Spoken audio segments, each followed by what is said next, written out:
We there tours. இவங்க இப்போ 3 nights 4 days அப்படின்னு all inclusive Malaysia group tour package ஒன்று வெறும் 47,450 ஆர்கனைஸ் பண்ணியிருக்காங்க வித் ப்ராப்பர் டாக்ஸ் இன்வாய்ஸ் பில்லிங்கோட. அதாவது 5% ஜிஎஸ்டி ப்ளஸ் 2% டிசிஎஸோட பண்ணி தராங்க. இந்த 2% டிசிஎஸ் அப்படிங்கிறத உங்களால் கிளைம் பேக் பண்ணிக்க முடியும்.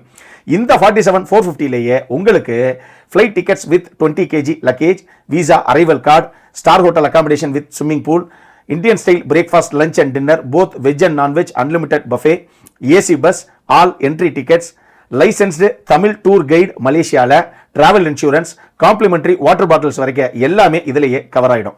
இது மட்டும் இல்லாமல் சென்னையில இருந்தும் திருச்சியில இருந்தும் அவங்களோட ஸ்டாஃப் ஒருத்தர் உங்க கூடயே கம்ப்ளீட்டாக டிராவல் பண்ணி ரிட்டர்ன் வர வரைக்கும் எல்லா விஷயங்களையும் கரெக்டாக பார்த்துப்பாரு.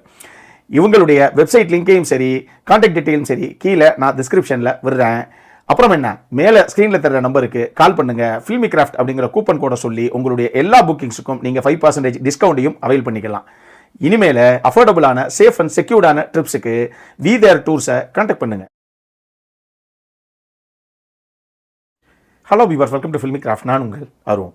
இந்த எபிசோட நம்ம பார்க்க போகிறது அன்பே டயானா. இப்போ அந்த படத்துடைய கதை என்ன அப்படின்னு கேட்டிங்கன்னா, படத்தில் நம்ம கதாநாயகன் ஒரு ஆர்த்தோடாக்ஸ் தெலுங்கு ஃபேமிலியை சேர்ந்த ஒரு நபர். கதாநாயகனுடைய அம்மா இருக்காங்களே, அந்த அம்மாவுக்கு தான் பையன் தன்னுடைய ஜாதியில் தான் கண்டிப்பாக கல்யாணம் பண்ணணும், தனக்கு வரப்போகிற மருமக பொண்ணு கண்டிப்பாக ஒரு தெலுங்கு குடும்பத்தை சேர்ந்த பொண்ணாக தான் இருக்கணும் அப்படின்னு ரொம்ப குறிப்பாக இருக்கிறாங்க அவங்க. ஆனால் கதாநாயகன் என்னவோ ஒரு ஆங்கிலோ இந்தியன் பொண்ணு மேலே காதல் வயப்பட்டுட்டார். இதுக்கப்புறம் கடைசியாக அந்த பொண்ணை கரம் பிடிச்சாரா இல்லையா அப்படிங்கிறது தான் இந்த படத்துடைய மொத்த கதையை. இந்த விமர்சனத்தை பொறுத்தளவுக்கு மொத்த விமர்சனத்தை பொறுமையாக கேட்டுட்டு அதுக்கப்புறம் எந்த காலம் வேணாலும் நீங்கள் எடுங்க. ஜமா அப்படின்னு சொல்லி ரொம்ப சீரியஸான ஒரு சப்ஜெக்ட் அப்படி ஒரு படத்தை கொடுத்துட்டு இப்போ ஜாலியாக ஃபன் மோடில் இந்த மாதிரி ஒரு ரொமான்டிக் காமெடி படத்தை ப்ரெசென்ட் பண்ணியிருக்காரு இயக்குனரான பாரி இளவழகன். இப்படி ஒரு காமெடி படத்துக்குள்ளேயும் எங்கள் கேஸ்ட் முக்கியமா கேரக்டர் முக்கியமா அப்படின்னு கேட்டால் கேரக்டர் தான் முக்கியம், பின்ன கேரக்டர் சரியில்லாமல் போனதுக்கப்புறம் கேஸ்ட்டை வச்சுட்டு என்ன பண்ணுறது அப்படின்னு அழுத்தமாக ஒரு வசனத்தையும் வச்சிருக்காரு இந்த படத்துக்குள்ள. படத்தில் பாரி இளவழகனும் சரி ரம்யா ரங்கநாதனும் சரி ரெண்டு பேரும் அந்த கதாபாத்திரத்துக்கு என்ன தேவையோ அதை நேர்த்தியாக நீட்டாகவே கொண்டு வந்தாங்க ஸ்க்ரீனில். இதில் பாரியை பொறுத்தளவுக்கு எப்படி பஞ்சதந்திரம் படத்தில் கடைசியாக கமல் சார் ஒரு குறிப்பிட்ட இடத்துக்குள்ள ஒரு கும்பலுக்கு நடுவில் நின்றுக்கிட்டு பல லாங்குவேஜில் ஒருத்தர் கேட்குற அவங்களுடைய மொழிகளில் பேசுகிற மாதிரி ஒரு காட்சி வைக்கப்பட்டதோ அந்த மாதிரியே இந்த படத்தில் அவரே அந்த மாதிரி ஒரு சீனை அதுக்கான ஸ்கோப்பை பக்காவாக கிரியேட் பண்ணி ஒரு சீனை அவரே வச்சுக்கிட்டாப்புல அதை அவரே பெர்ஃபார்மும் பண்ணியிருக்காரு. நல்லா தான் பண்ணியிருக்காரு. என்ன ஒன்று, நீங்கள் தமிழ் பேசுனது தெலுங்கு பேசுனது இங்கிலீஷ் பேசுனதெல்லாம் ஓகே தான், ஆனால் அந்த கூட்டத்துக்குள்ளே ஒரு பையா திடீர்னு ஹிந்தியில் பேசுகிறாப்புலையே அந்த கதாபாத்திரம் எங்கே இருந்துச்சு அப்படிங்கிற மாதிரியே எனக்கு ஒரு யோசனை. அந்த கதாபாத்திரத்தை பார்க்கும்போது பல மொழிகள் கதாநாயகனுக்கு பேச வரும் பேச தெரியும் அப்படிங்கிறதுக்காக அப்படி ஒரு காட்சியை வச்சுக்கிட்டாங்க போல அப்படிங்கிற மாதிரி ஒரு ஃபீல். அதுவும் அந்த ஹிந்தி கதாபாத்திரம் தனியாக ஒரு தடவை கூட்டத்தில் இருந்து ஹிந்தியில் ஒரு விஷயத்தை பேசுவாப்பில், அப்போ தான் அந்த ஃபீல் மெயினாக எனக்கு வந்தது. இப்போ இந்த ரெண்டு பேர்த்துக்கு அப்புறம் சேத்தனும் சரி ரோஜாவும் சரி சரியான காஸ்டிங் ரெண்டு பேரும் அந்த எடுத்துக்கிட்ட கதாபாத்திரத்துக்கு என்ன தேவையோ நேர்த்தியாக கொண்டு வந்தாங்க. குறிப்பாக சேத்தன், இந்த படத்துடைய மிகப்பெரிய பலமே சேத்தனுடைய பெர்ஃபார்மன்ஸ் தான். அவர் நல்ல ஒரு ஆர்டிஸ்ட்டுங்கிறது நமக்கு நல்லா தெரியும். இந்த படத்தில் காமெடியெல்லாம் போகிற போக்கில் பொழந்து விட்டு போயிருப்பாப்புல, அந்த மாதிரி ஒரு கதாபாத்திர வடிவமைப்பு அது ரொம்ப நல்லா ஸ்கோர் பண்ணியிருந்தார் அவர்.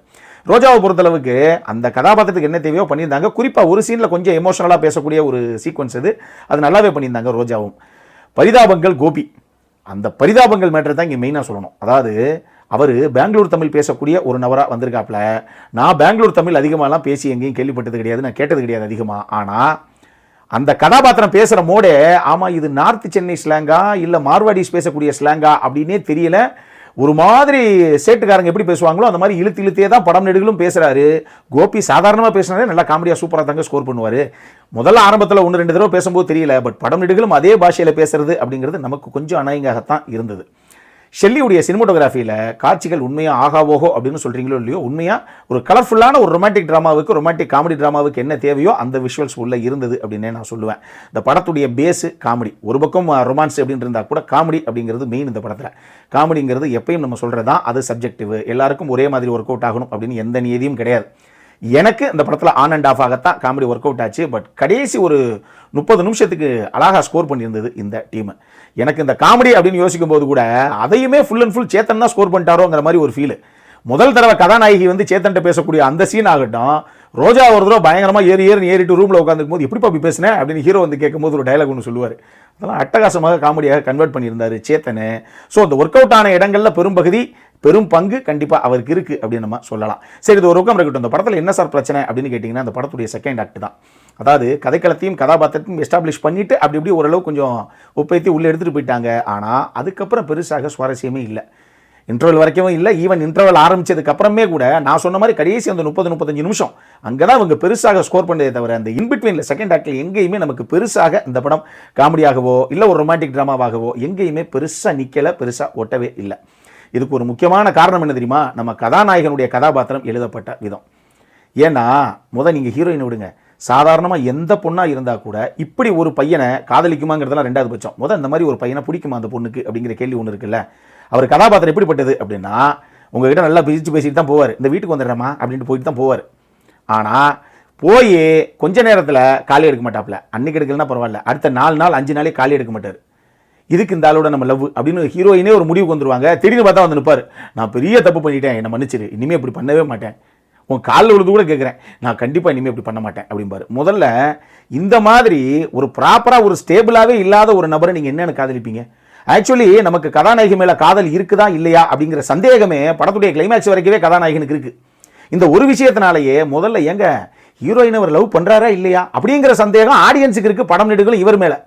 இதனாலேயே முதல்ல அந்த ஹீரோ ஹீரோயினுக்கு இடையே இருக்கக்கூடிய அந்த ரிலேஷன்ஷிப்பு, அதில் கிரியேட் ஆன அந்த ஒரு பாண்டிங் அப்படிங்கிறதே பெருசாக அந்த கதையில் நிற்கலை. இதனால தான் பல இடங்கள் இன்பிட்வீனில் நமக்கு ஒட்டாமல் போயிடுச்சு. இதை தாண்டி 2.5 மணி நேரம் அந்த படம் ஓடுது. இந்த இன்பிட்வீனில் செகண்ட் ஆக்டில் கண்டிப்பாக ஒரு 10-15 நிமிஷம் கத்திரியை போட்டிருந்தாங்க. ஒரு 2 மணி நேரம் 10 நிமிஷம் 2.5 மணி நேரத்துக்குள்ளே அப்படி எடுத்துகிட்டு வந்தாங்கன்னா இன்னும் கூட கொஞ்சம் சுவாரஸ்யமாக இருந்திருக்கிறதுக்கான வாய்ப்புகள் இருக்குது. மொத்தமாக இந்த படம் எப்படி இருக்குது அப்படின்னு கேட்டிங்கன்னா, எனக்கு இதய முரளி படம் பார்த்தப்ப என்ன ஒரு ஃபீல் வந்ததோ அதே தான் இந்த படம் பார்த்து முடியும் போதும் வந்தது. நல்லா ஆரம்பிச்சிட்டாங்க, நல்லா முடிச்சிட்டாங்க, இன்பிட்வீனில் பெருசாக கோட்டை விட்டாங்க அப்படிங்கிற ஒரு ஃபீல் தான் அது. அதனால் டைம் பாஸ் கேட்டகரியில் வைக்க வேண்டிய ஒரு படம், பொழுது போல அப்படின்னா நீங்கள் பார்க்கலாம். அடல் கானடை பொறுத்தளவுக்கு இந்த படத்தில் ஒரு சில டபுள் மீனிங் டைலாக்ஸ் உள்ள வைக்கப்பட்டிருக்கு. ஸோ ஸ்ட்ரிக்ட்லி UA 16+ தான் நான் சொல்லுவேன், இது ஞாபகத்தில் இருக்கட்டும். இந்த படம் இப்போ தியேட்டர்ஸில் வெளியாகிருக்கு. அப்புறம் என்ன, இதே மாதிரி இன்னொரு வீடியோவோட அடுத்த முறை உங்களை சந்திக்கிற வரைக்கும் இட்ஸ் அருண் சைனிங் ஆஃப்.